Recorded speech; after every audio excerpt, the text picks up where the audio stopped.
Saudos, como están? Ata que se levante o segredo de sumario, os pais de Asunta Basterra non participarán en ningunha dilixencia relacionada ca morte da pequena. Charo Porto e Alfonso Basterra saíron hoxe da prisión de Teixeiro por orde do xuíz José Antonio Vázquez Taín, que pretendía, entre outras cousas, facer unha reconstrución parcial dos feitos.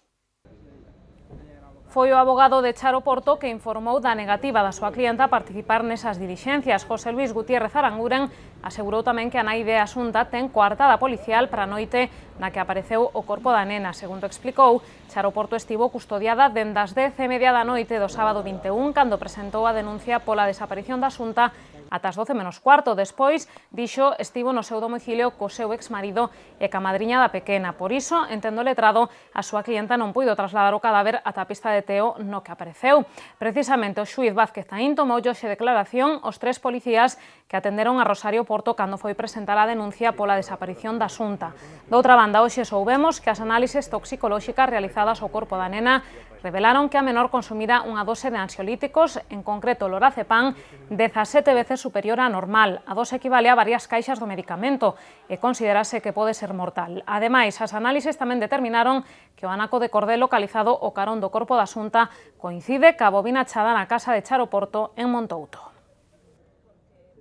A Concellaría de Mobilidade está estudando a posibilidade de que a grúa retire os vehículos estacionados de xeito irregular nas áreas de aparcamento para residentes, no caso dos condutores reincidentes. Dixo hoxe o edil Luís Bello que recoñeceu que para iso será necesario modificar a ordenanza que regula as zonas verdes. Aparcar nas zonas de residentes sen a tarxeta que acredite tal condición supón unha multa de 60 €, pero parece que hai condutores aos que non lles preocupa pagar esa cantidade porque algúns, a maioría deles de fora de Santiago, acumulan ata 35 sancións. É por iso que a Concellería de Mobilidade está estudando dar un paso máis e que estes vehículos mal estacionados de xeito reincidente poidan ser retirados pola grúa. Para iso, explica Luís Bello, sería preciso unha modificación da ordenanza. Que é moi difícil cobrarlles a esa xente. Estamos falando de que aquí en Santiago temos moita xente que ven de fora. Fora, me refiero, fora do término municipal. Entón, claro, o que se tramita é a sanción chega ao seu domicilio, pero nada, volve a aparcar nas zonas verdes e, claro, os residentes protestan. Entón, teremos que buscar unha solución a iso, que chegado a unhas certas sancións, chega un momento en que se lle retire e despois pagará todo o que ten pendiente. Luís Bello deu conta hoxe dos traballos de repintado das zonas de aparcamento para residentes que se realizaron nas últimas semanas. Actuouse nas 8 áreas verdes que xa están en funcionamento: Pontepedriña, Vite, San Pedro, a Almáciga, Ultreia, Sar, San Lourenzo e Santa Marta. Nelas concedéronse máis de 3.300 tarxetas de residentes, se ben en Santa Marta aínda non finalizou a entrega. A estas zonas sumarase en breve a de Pelamios Vista Alegre. O concelleiro Luís Bello ten previsto reunirse o luns cos veciños para ultimar os detalles. Hai 3 zonas que son a Costa Nova, con 6 plazas, a subida de Pelamios a Vista Alegre, con 31 plazas, e en Salvadas. Esas dúas eran zona verde total, e en Salvadas creo que hai 18 ou 19 plazas que son residentes noite e libres día. Porque, bueno, é unha zona Salvadas Vista Alegre que ten comercios, ten talleres, ten actividade comercial. Noutra orde de cousas, o concelleiro referiuse ao radar do túnel do Hórreo, xusto cando se vai cumprir un mes da súa instalación. Segundo Luís Bello, estánse impoñendo entre 3 e 5 multas diarias por superar os 50 km/h. O 95% dos infractores non son residentes en Santiago. E o voceiro do PSOE deu conta hoxe das emendas que o seu partido vai presentar aos orzamentos xerais do Estado no que ten que ver con Santiago. Son propostas que sumarían preto de 13 millóns de euros máis para Compostela e que se refiren a proxectos tan importantes para a cidade como a nova depuradora, os accesos ao polígono do Tambre ou a estación intermodal. O PSOE xa dixera que os orzamentos xerais do Estado lle faltaban ao respecto a Santiago e hoxe presentou as emendas coas que quere palialo.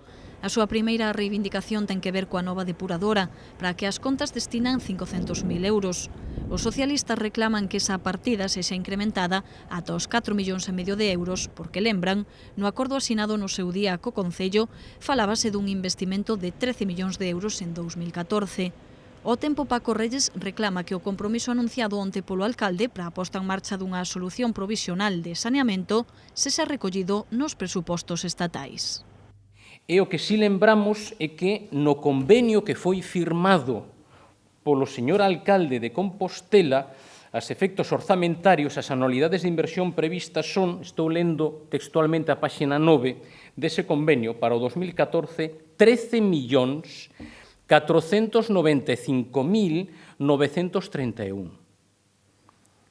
O orzamentado é 500.000, nos plantexamos 4.500.000 euros. Nos o que pedimos é para esa solución provisional que se dote con 2 millóns de euros. Tamén queren os socialistas que nos orzamentos aparezan outros proxectos ausentes, como os accesos ao polígono do Tambre, para os que piden 1,5 millón de euros, e a estación intermodal, para a que reclaman unha partida de 1.750.000 euros.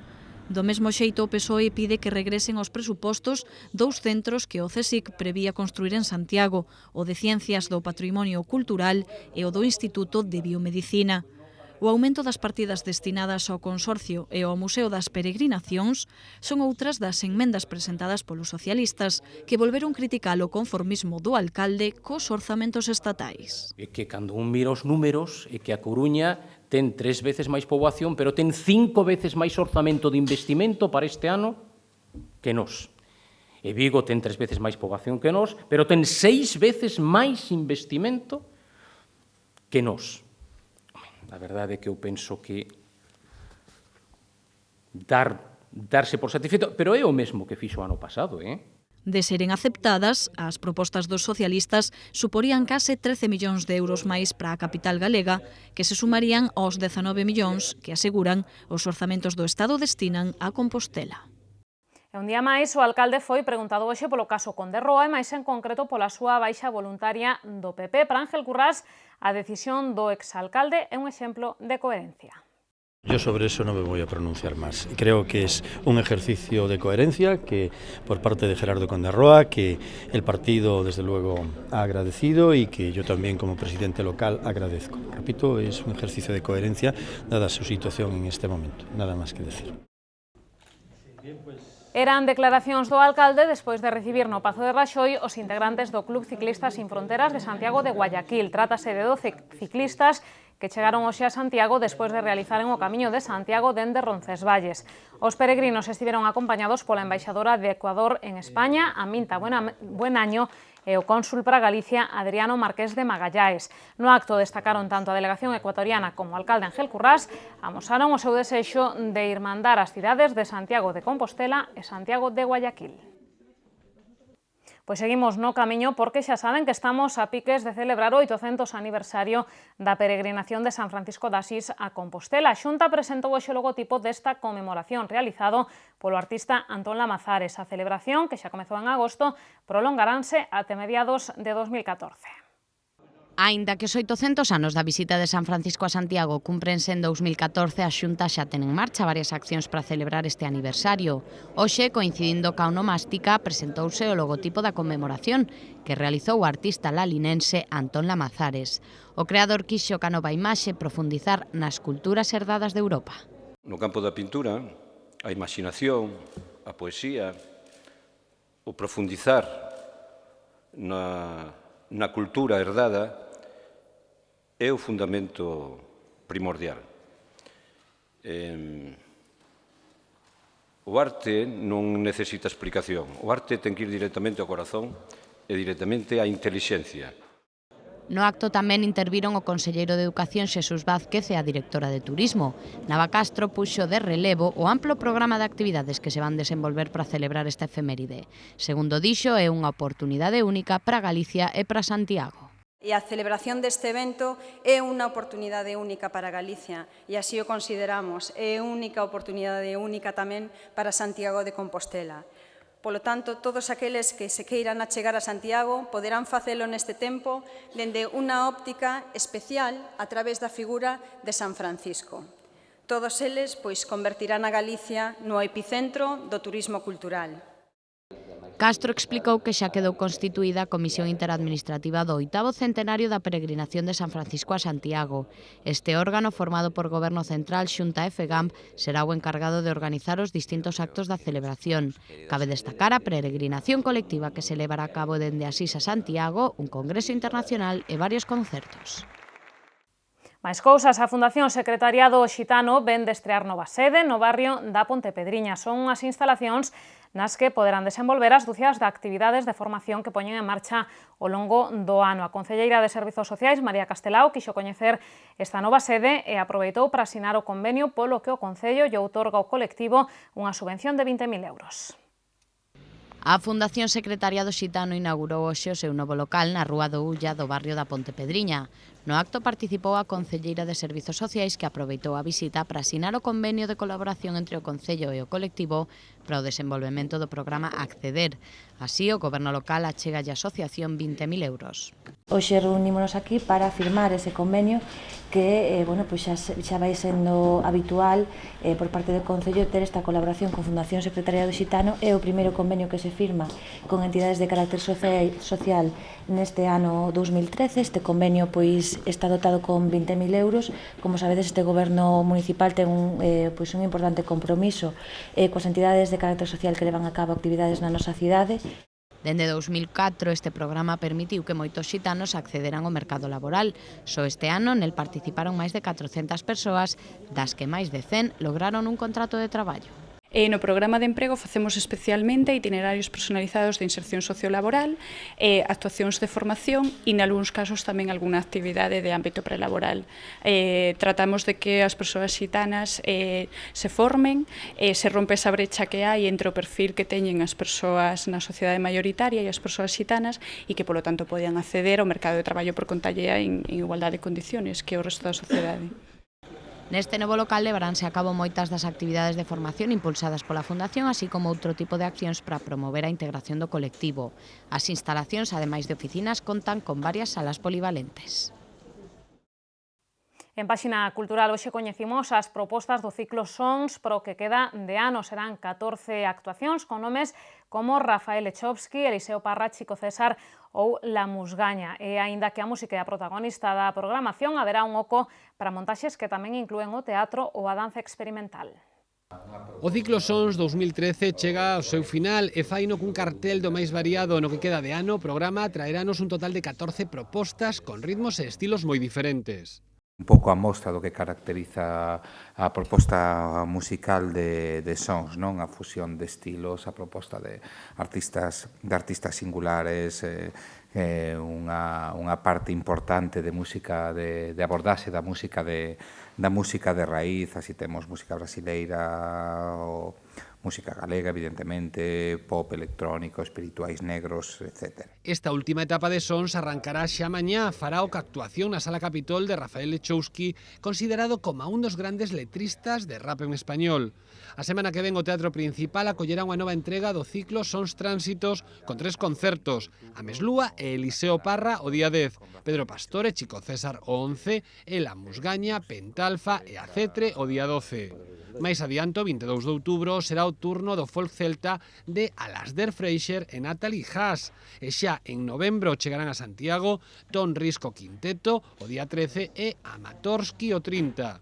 En decembro, o ciclo Sons dá un paso máis e une a música con outras disciplinas. Así, Víctor Coyote ofrecerá o día 3 un programa dobre no que por unha banda presentará o seu novo disco e pola outra renderálle unha homenaxe teatral ao fotógrafo Virxilio Vieitez. O 4 de decembro, a Zona C de Bonaval acollerá Dance Macumba, unha montaxe protagonizada pola danza experimental. Por último, o ciclo Sons pecharase cun concerto do coro gospel de Nova Orleans. Máis suxestións pro seu tempo de lecer na nosa axenda cultural.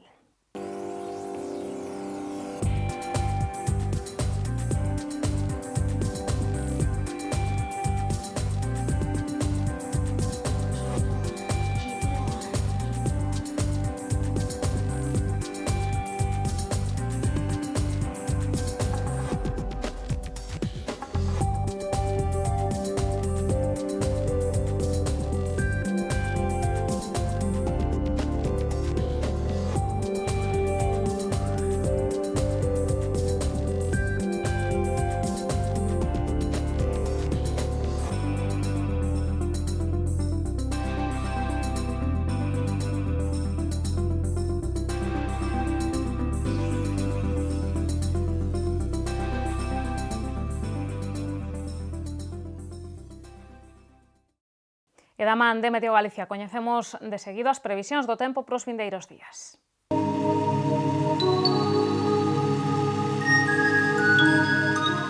Pedras de Santiago ofrécelle a información do tempo.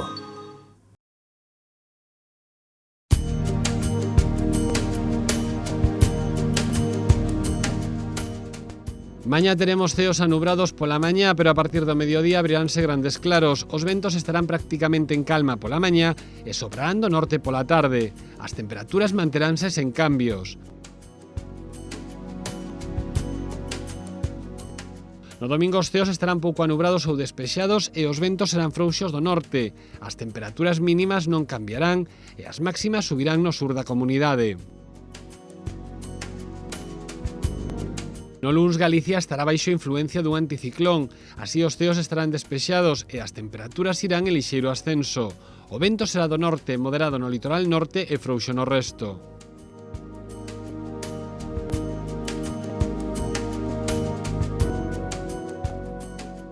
Mañá en Santiago teremos ceos con alternancia de nubes e claros e ventos que estarán prácticamente en calma pola mañá e serán frouxos do norte pola tarde.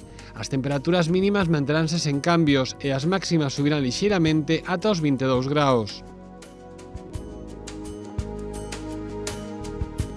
Para o domingo agárdanse ceos despexados durante toda a xornada e ventos frouxos do nordés. As temperaturas mínimas irán en lixeiro descenso, pero as máximas volverán subir.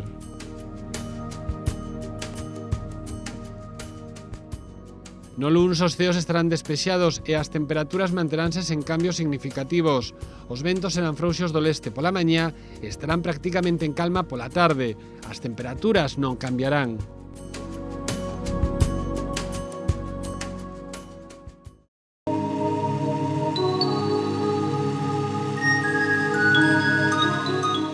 Pedras de Santiago ofreceulle a información do tempo. A información do tempo rematan as novas, xa saben que poden seguir vostedes informados a través de calquera dos medios do grupo Correo Gallego. Nos regresamos o luns con máis información a partir das 8:15 da tarde. Desfruten da fin de semana.